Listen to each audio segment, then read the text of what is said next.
আসসালামু আলাইকুম বন্ধুরা, দূরের এবং কাছের দেশে এবং দেশের বাইরে যে যেখানে আছেন, আশা করি আল্লাহর রহমতে আপনারা সবাই ভালো আছেন। আর আপনাদের দয়া আল্লাহর রহমতে আমিও ভালো আছি। আমি সাবিনা, আমার চ্যানেল সাবিনাতে আপনাদের সবাইকে স্বাগতম। আর এখানে ঈদের 2 দিন পরে আমি ডাল দিয়ে চাল দিয়ে খিচুড়ি রান্না করছি। আর মাংসটা বেঁচে থাকা মাংসটা আমি ঝাল পেঁয়াজ দিয়ে ভেজে নিচ্ছি। এখানে ঝাল পেঁয়াজ আমি তেলের উপর দিয়ে দিয়েছি আর মাংসটাও দিয়ে দিলাম আর দিয়ে ভেজে নিচ্ছি। আর মাংসটা এভাবে ভেজে নিলে পরে খেতেও মাশাআল্লাহ অনেক মজা হয়, আলহামদুলিল্লাহ।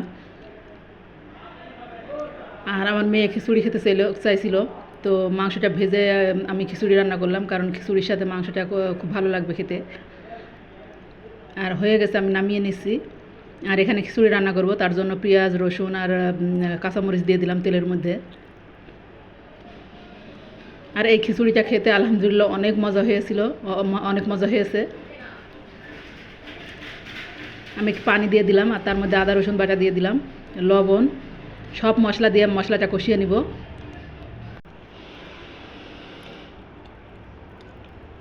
আর এখানে মাংসটা কষানো হলে মশলাটা কষানো হলে আমি দিয়ে দিব, চাল দিয়ে দিব। চালটা ভেজে নিয়ে আমি রান্না করে নিব।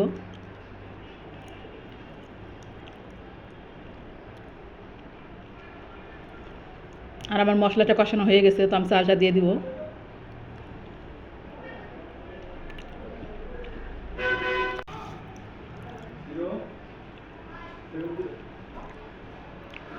আমি চালটা দিয়ে ভালো করে ভেজে নিব।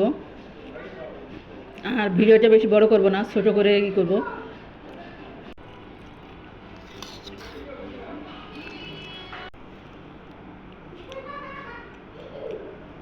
আমার চালটা ভাজা হয়ে গেছে, তো আমি রাইস কুকারের ভিতর দিয়ে দিব।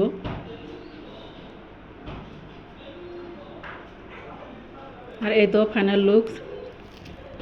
আর ভালো থাকবেন, সুস্থ থাকবেন। আগামীকাল দেখাবেন নতুন এক ভিডিও নিয়ে। আল্লাহ হাফেজ, আসসালামু আলাইকুম।